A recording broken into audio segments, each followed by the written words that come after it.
Hey guys, welcome to another video on my channel. So today we're going to see a presentation on natural medicine by Sheri.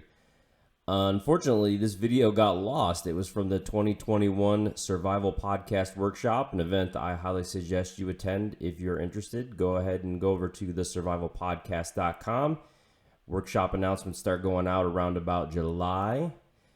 I did tell Sheri that I would make sure this got up, so without further ado, like and subscribe, and thanks for tuning into another one. Have a great day. Nobody's gonna stand in my way. Give it up, son, I'm doing this my way. All right. You're good to go. All right. Immune support with natural medicine. That's me, Charlotte Woods Natural Healing Center. Okay, so this was actually kind of helpful for me because I got to look you people in the face, and that's a little bit less intimidating. So confession, one-on-one consultations, like that's where my strength is at. Public speaking as a whole, not really. So I made an herbal blend specifically for this event, and it was called Chill the F Out. And so I'm going to take that now, and then I'm going to pass it around because some of y'all might need it. A little bit of information about tinctures, 2 to 4 droppers. That's a dropper full. I know it doesn't look like it's a dropper full, but it is.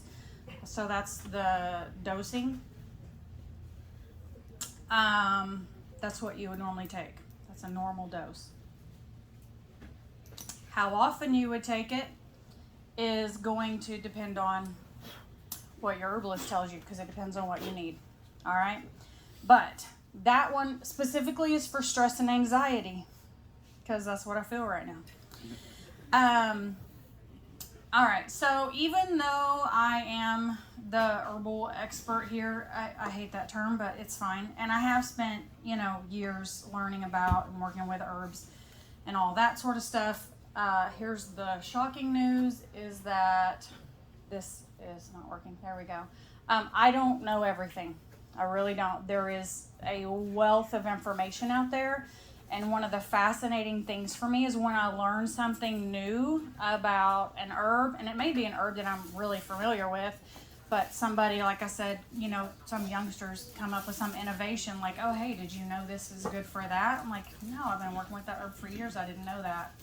So if you have a question for me and I don't know the answer, I'm just going to tell you, I don't know. But I will certainly look that up because I'm a research junkie and I love to learn new things.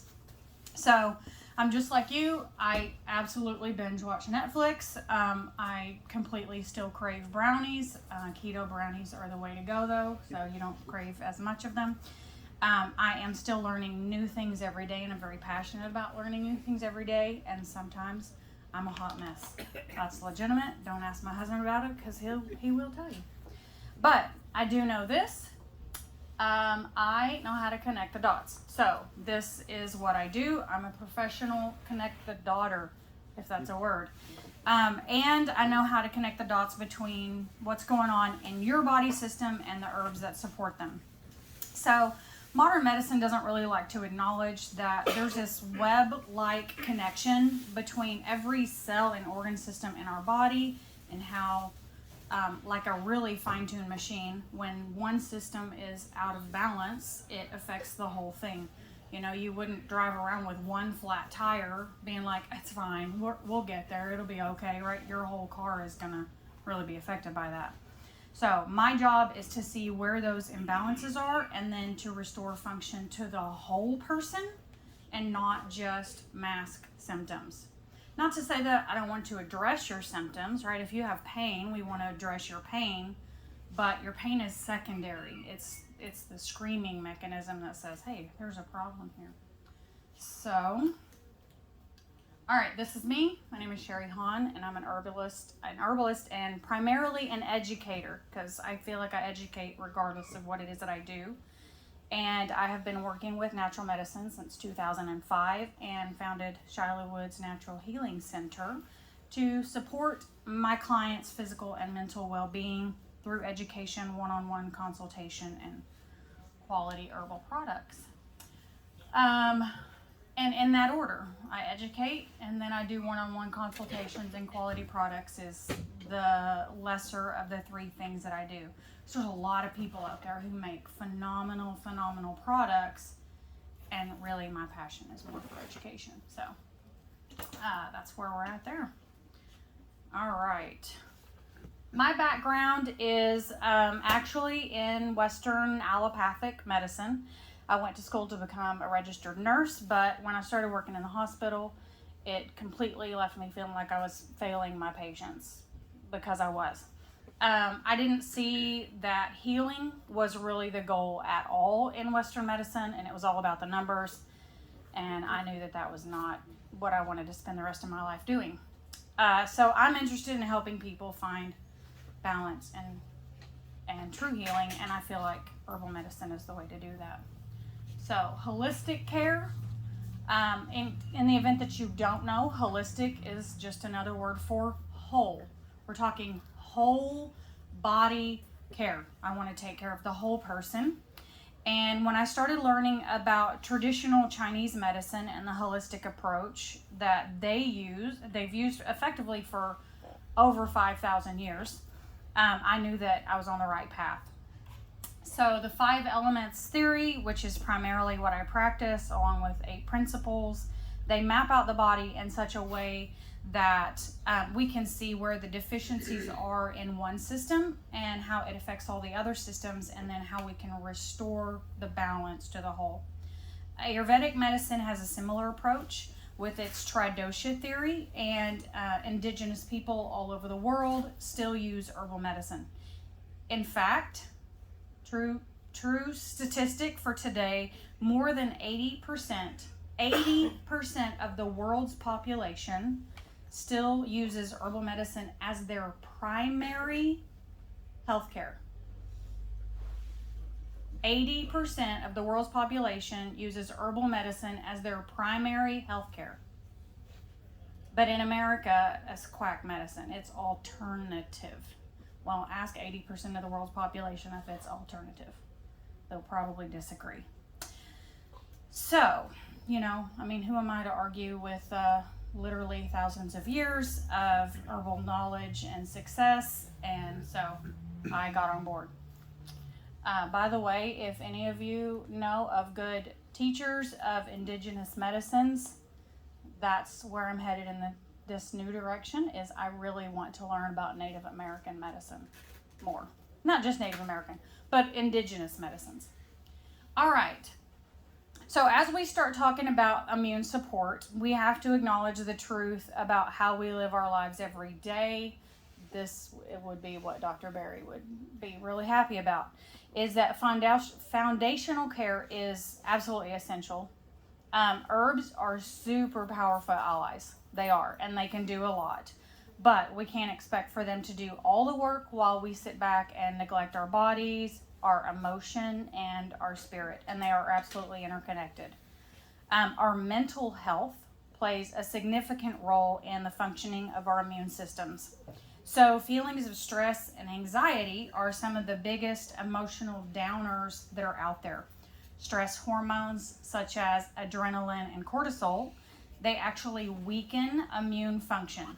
So the more stressed out you are, the more likely you're going to be to get sick. So chill the F out and support your immune system. On the other hand, when we feel relaxed and happy, our cells produce these feel-good chemicals, serotonin and dopamine, which have a strengthening effect on the immune system. So, they've been telling us for years, like, oh, you need to, reduce your stress load. And everybody, including myself, is like, yeah, how's that supposed to happen? Well, there's 100 different ways that it can happen, but you have to really make that decision that I have to reduce my stress load or I'm just going to wind up sick. So if we consistently ignore the basics of mental health, good sleep, nutrition, hydration, and lifestyle, then we have really missed the point. So that's where we're at. And if you have missed that point and you neglect all the main systems in your body, then you're just going to end up sick and tired.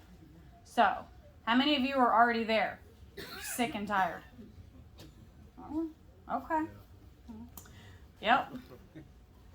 So, I know. The truth of the matter is that we all want the easy button, but that doesn't really exist, right? Because that heifer is elusive. So, what then? All right, so what we do is we support the body's natural defense system. That's what we do. And there are a variety of holistic options for supporting the immune system. All right. So first of all, you got to move it, move it. Oh, that was terrible, but it's what popped into my head when I started doing this one. So here's the challenge. I'm going to make y'all stand up. I know. So you got to move your blood. All right, so just stand up, move around for a minute, get your blood moving, lift your hands up, stretch, right? Get your blood moving around. All right, now we're going to support your lungs. Okay, so here's the thing. Maybe some of y'all have heard of the deep breathing exercises and such, but you're going to breathe in deep into your chest, not into your gut, but into your chest. So much so that you feel those fibers in your chest right here. You're going to feel them like stretching like this. And that's where you want it to be. You want to take such a deep breath that you feel that stretch happening in your chest. And then you're going to hold it there for like 3 to 5 seconds. All right? Then you're going to go ahead and let it out. So let's do that. So when you do this deep breathing, you are just aside from supporting your immune system, some of the benefits of deep breathing are it decreases stress and increases calm. It relieves pain. It increases energy, and it improves your digestion. So interesting. Deep breathing supports all the things we just talked about before that you need to be doing to keep your body on the right track, right? So when you need to reduce that stress, take a deep breath, open up that chest because that sends signals to your brain, which sets in a chain reaction effect, right? Okay, y'all can sit down again. Now I'm going to show you some things that are going to help you directly affect your immune system, and these are things that you can do. It's a lymphatic massage. We're going to move the lymph. How many of you are familiar with lymphatic massage? Okay. All right. So there's a couple of you.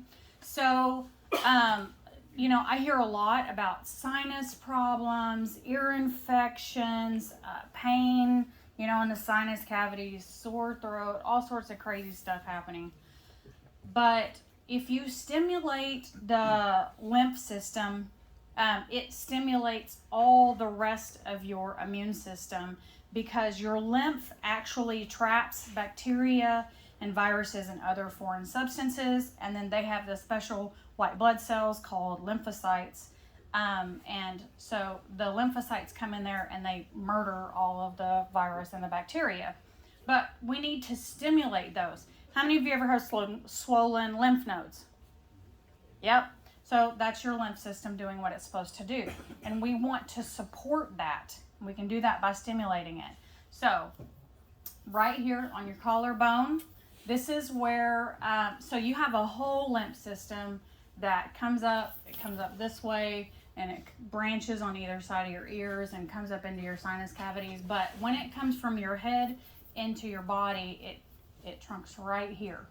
And so you want to massage this a little bit and stimulate this because you're opening up what's effectively going to be where it can drain out from your head and down into the rest of your body for the rest of your body to deal with that and get rid of it. Okay, so we're going to stimulate right there.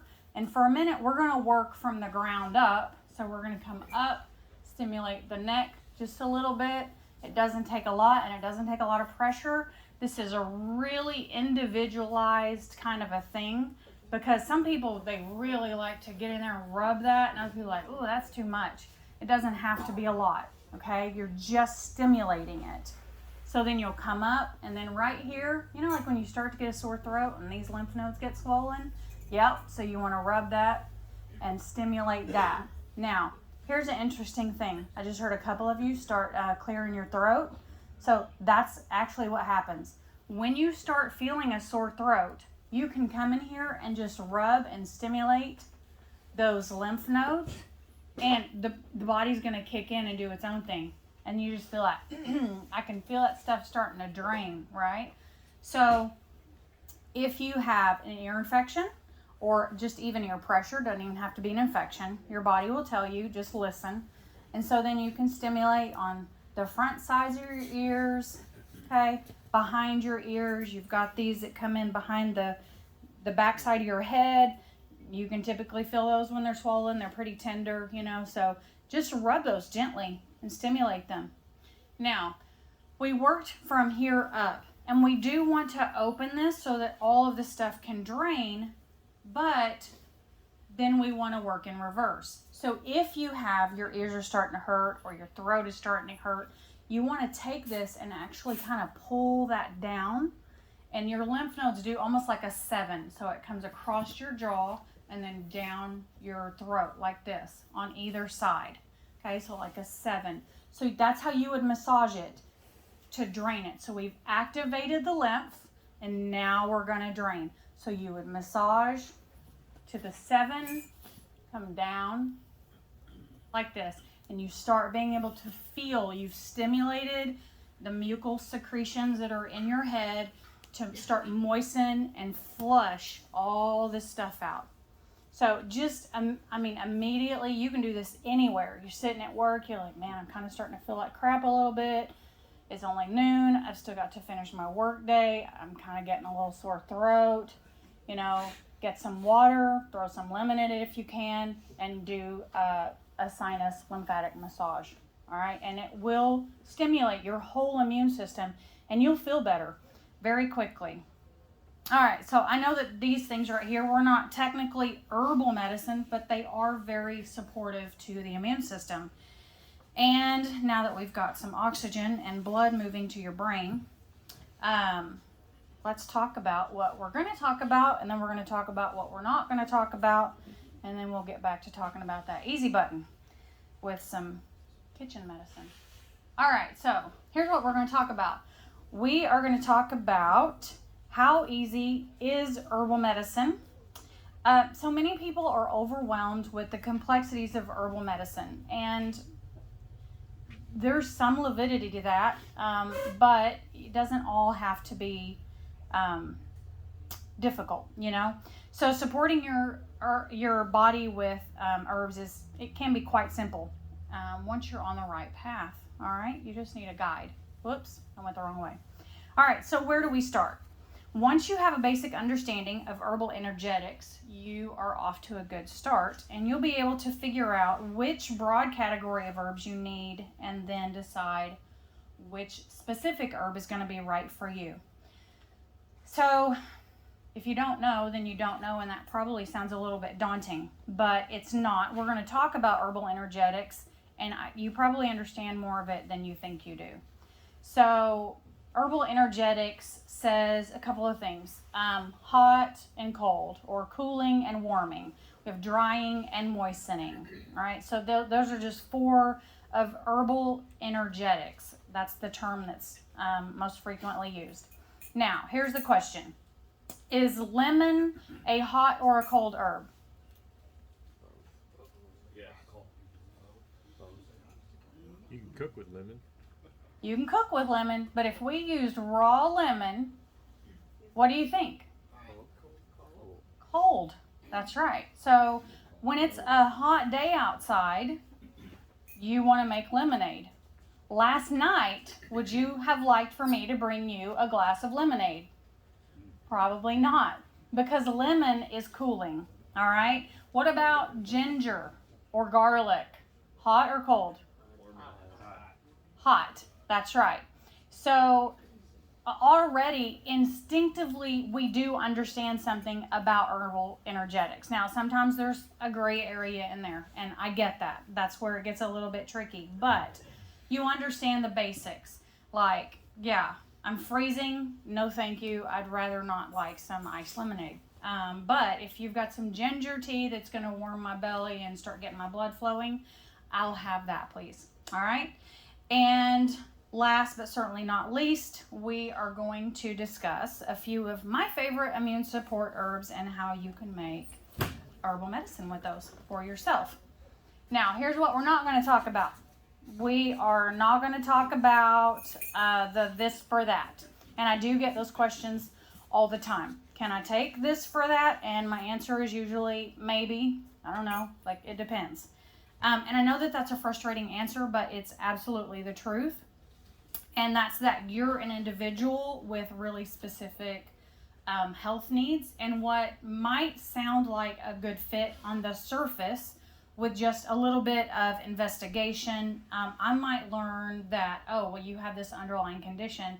And because of that, this is not the herb for you. And instead, you would want to take that for that. So I just don't like to answer those kinds of questions. I might find out that somebody has a thyroid problem and that's actually contraindicated. So no, please don't take that herb, you know. Secondly, you're special, okay? Your mama said it. It's true. We all know it, right? And I do value my time with you, and I like to have meaningful conversations. That's really where that's my forte. I like to have those one-on-one conversations, but let's just keep that between us and not have, we're not going to be diving into like your sex life or something out here in the midst of God and everybody. And that's the other thing is lastly, I don't really have a filter, okay? I will talk about anything, anywhere. Things do not make me uncomfortable. It doesn't matter how many people are around. So I can talk about your sex life and then the weather in like the same conversation, and in a public setting that can get weird and awkward, right? So now, when we're done, I skipped the other part. So next we're going to go into, or lastly, we're going to go into the kitchen medicine. And when we're done doing that, you're going to be saying, oh, you know what? That's actually pretty freaking easy. I think I can do some herbal medicine for myself, right? I promise. Okay, so number one, herbs are powerful and they support your immune system, and they are fairly easy to come by. So I have heard like, oh, I can't find the herbal medicine and it's, I don't know what's the right thing to take. Well, don't let that be a roadblock, because Amazon now is a phenomenal thing. Actually, I don't really recommend you get your herbs from Amazon. I shouldn't have said that. So find a reputable source, but it's becoming easier and easier to find quality herbs. Much more now than it was even when I started in 2005. All right. So in fact, many of these herbs can be found right in your kitchen. Now, I don't necessarily mean oregano, although oregano is a super powerful herb. I mean, one of the most powerful, actually, kitchen medicines for immune support. But we're going to talk about all the things that are in your kitchen here in a few minutes. Using herbs for good health does not have to be difficult. And in fact, it's for everyone, even babies. So I'm going to tell you guys a story about my granddaughter, actually. And when she was about a year old, she came to live with us, my son and my daughter-in-law. When they started their family, neither of them had anything higher than a high school education, and then they figured out pretty quickly that wasn't working out like they had hoped it was going to. So they both went back to school, and we kept our granddaughter for about a year. Just prior to her coming to us, she had developed a diaper rash, and it got pretty serious pretty quickly. And they, did all the things that new parents are going to do.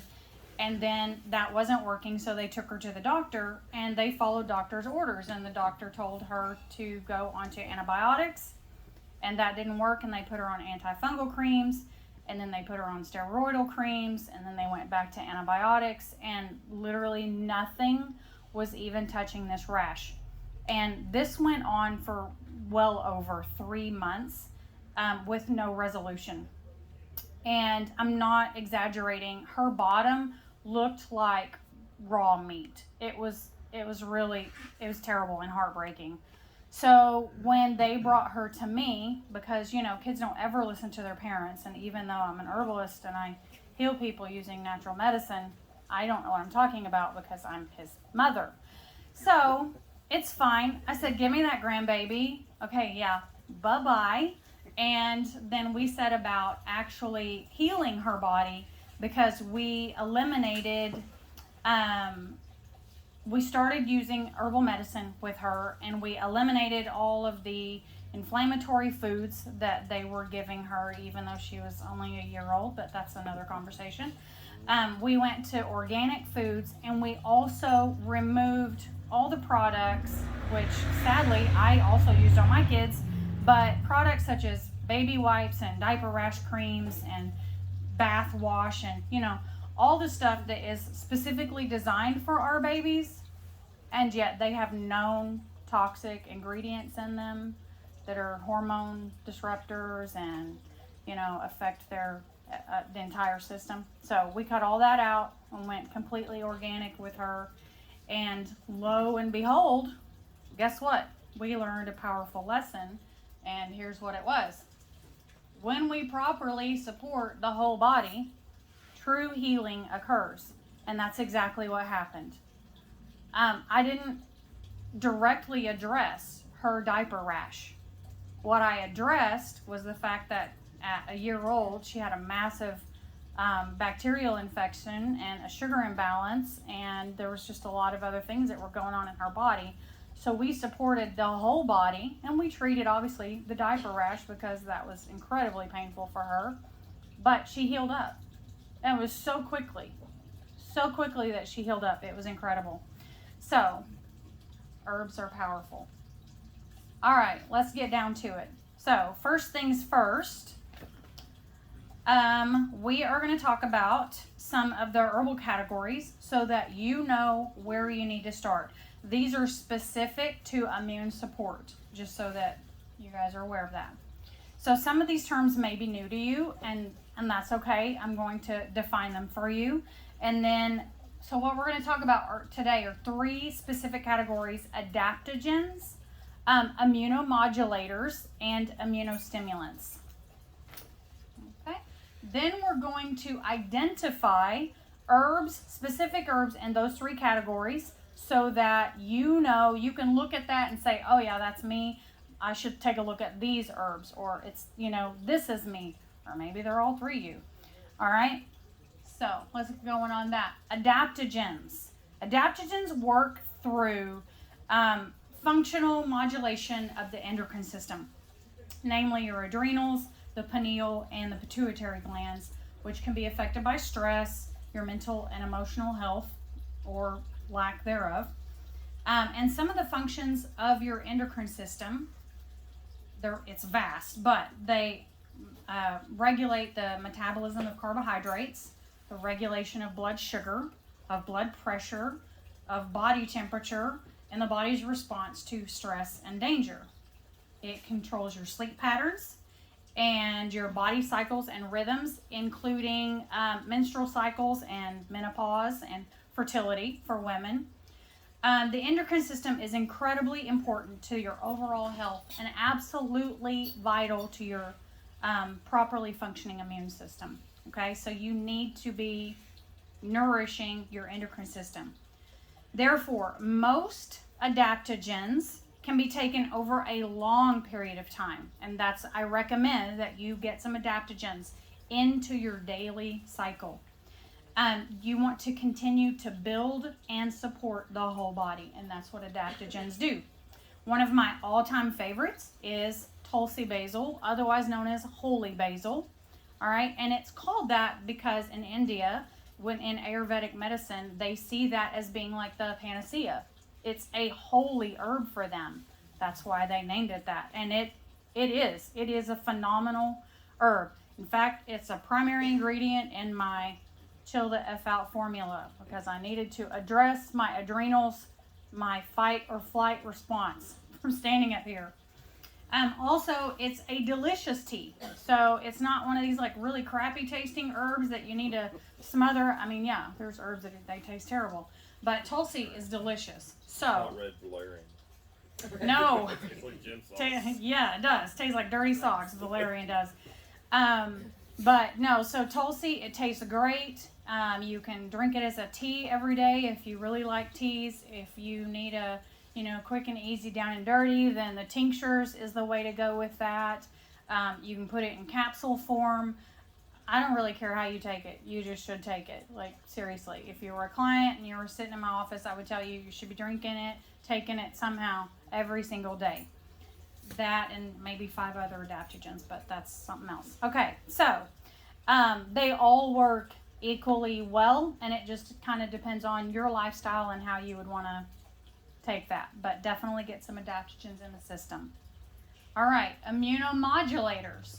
So immunomodulators are used typically when there is a chronic problem or where the immune system needs feeding and strengthening, and usually there's a combination of the two.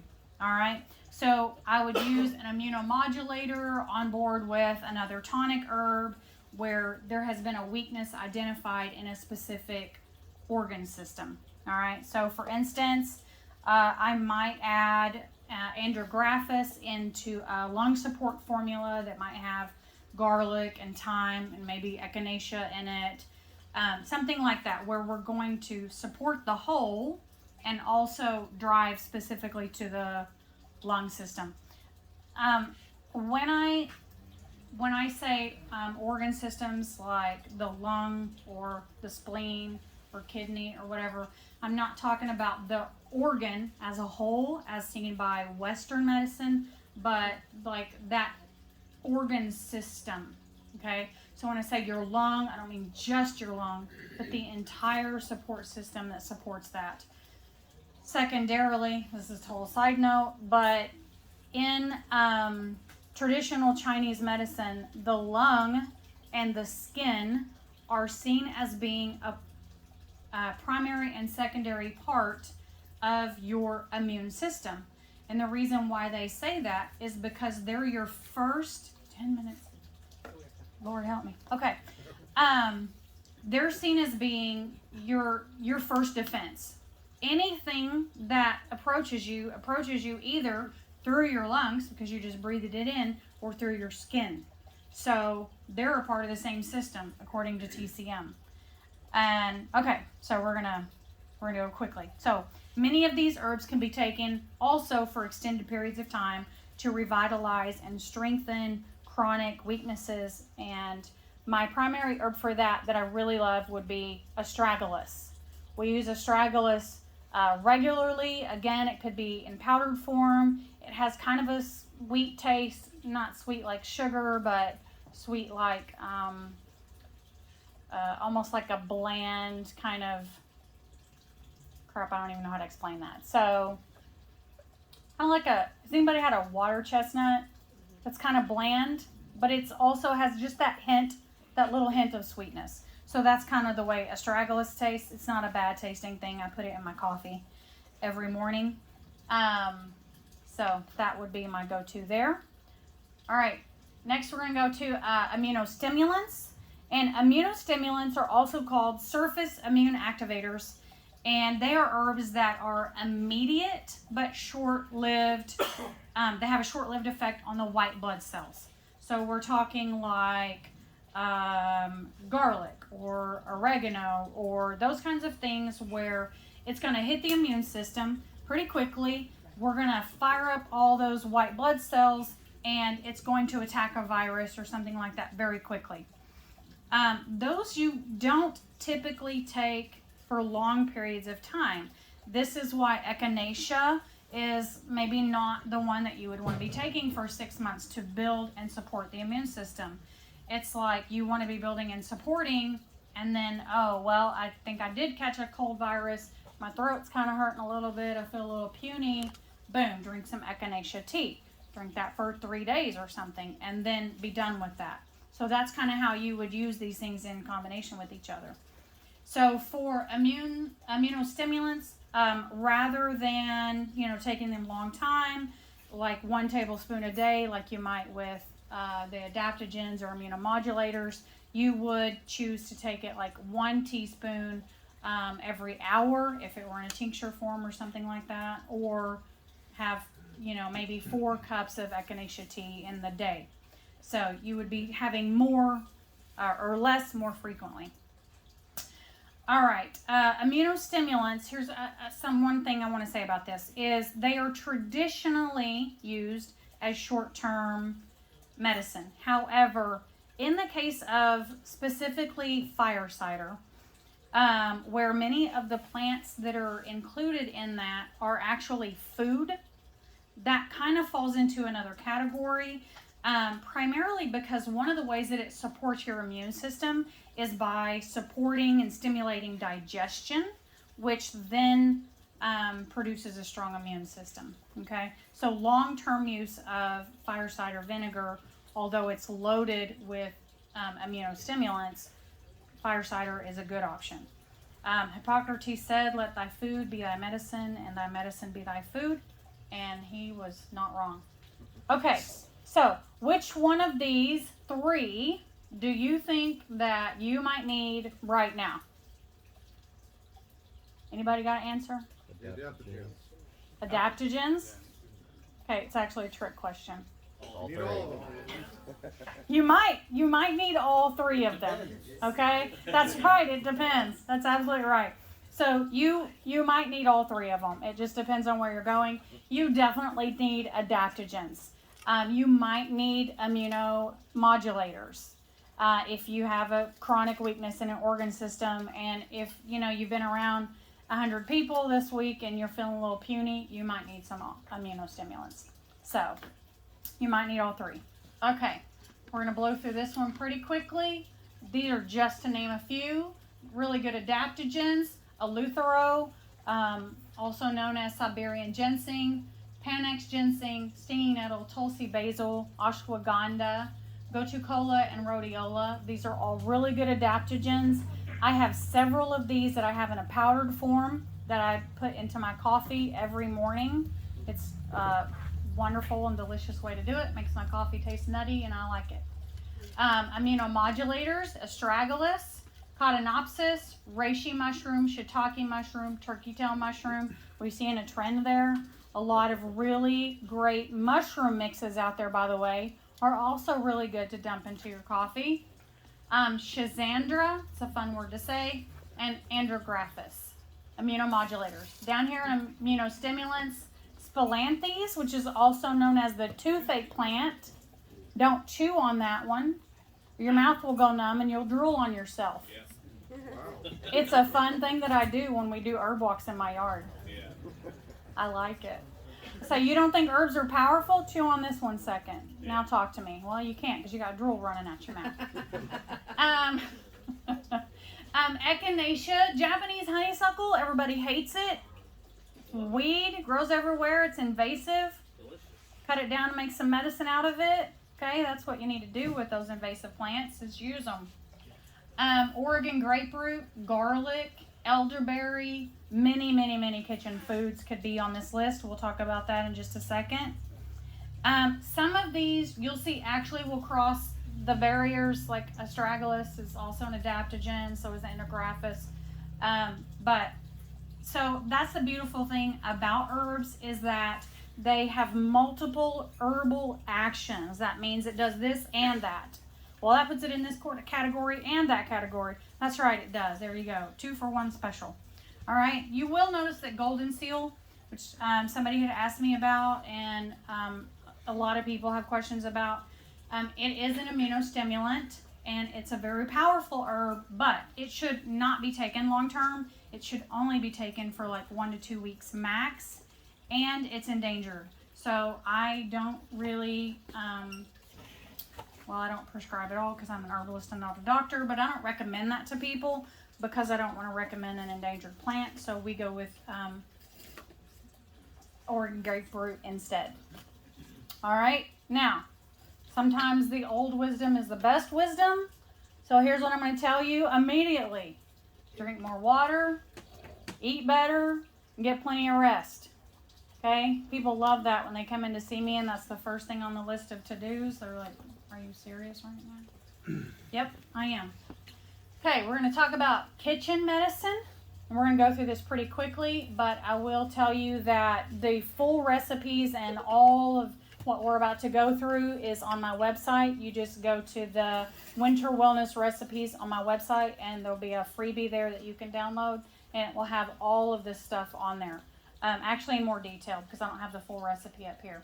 But, so let's talk about 3 of my favorite, and I really mean that. This is a part of our everyday life in my household. 3 of our favorite immune support remedies: elderberry syrup and fire cider vinegar and bone broth. Delicious and nutritious. How many of you have used bone broth? Yeah. All right. I like it.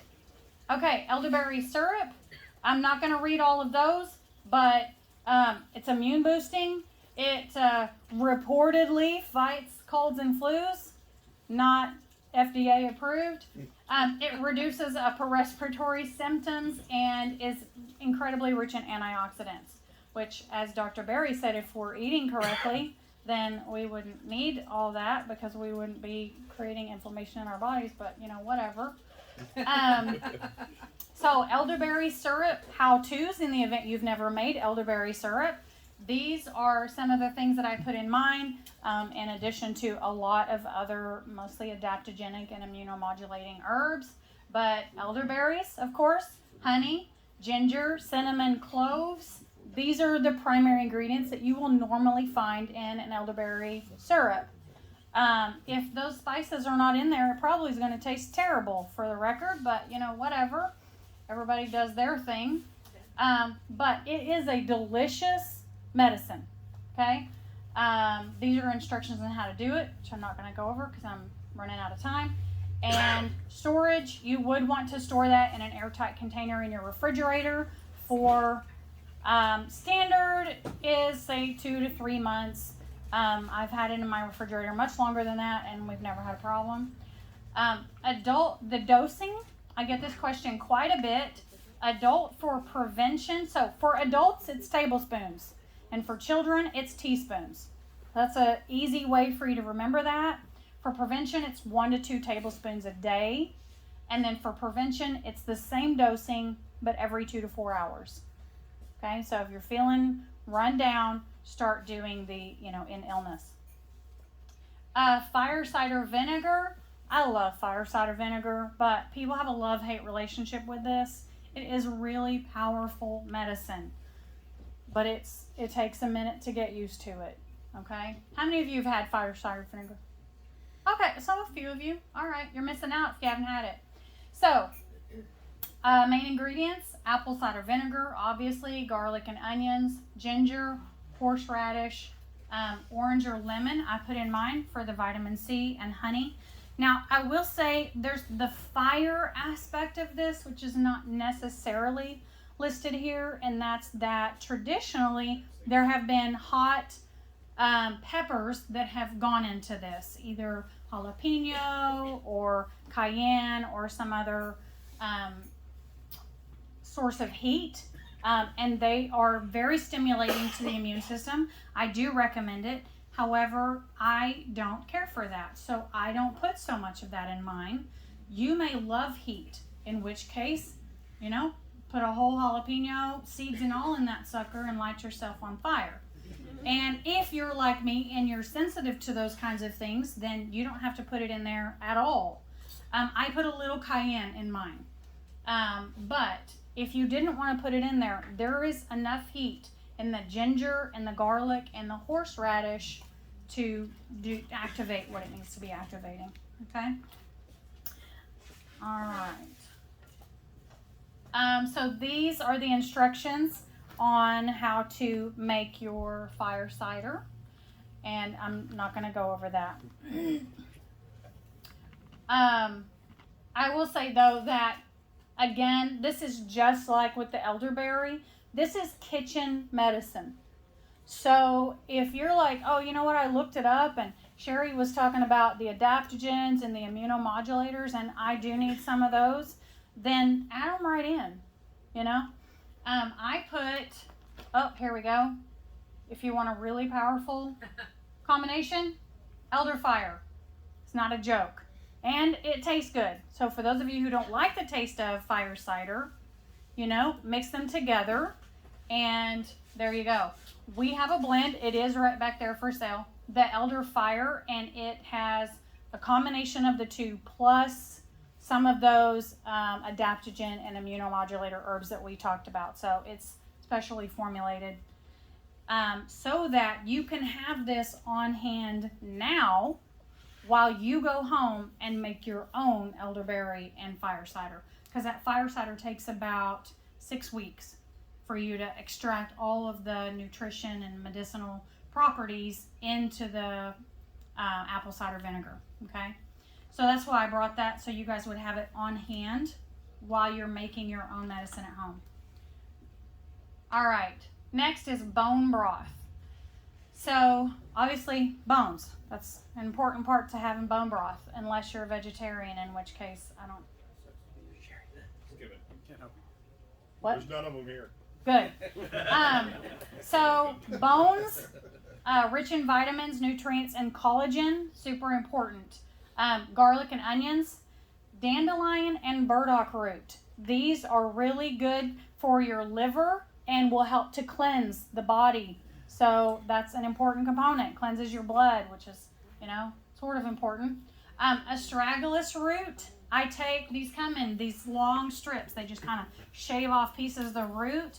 And I take it and I put it right in when I'm cooking it down, and it cooks straight into the broth. Same with the dandelion and the burdock root. Other herbs and veggies, this is really up to you and what else you would want to put in here. And then I just put in like a tablespoon or two of the apple cider vinegar. Helps to soften the bones and extract that marrow and calcium and stuff out of there. Okay. So when I make this, there's only 3 of us left at home. I actually have a large family, but there's only a couple of us now. And so I freeze all the chickens and all those things that we have cooked. I take that carcass and I put it in the freezer. And then when we have a couple, I take them out and I make a big pot of this stock all at one time. And then when I'm done with that, I just refreeze that stock and we have it all winter long. Okay? You can do the same with beef bones. All right.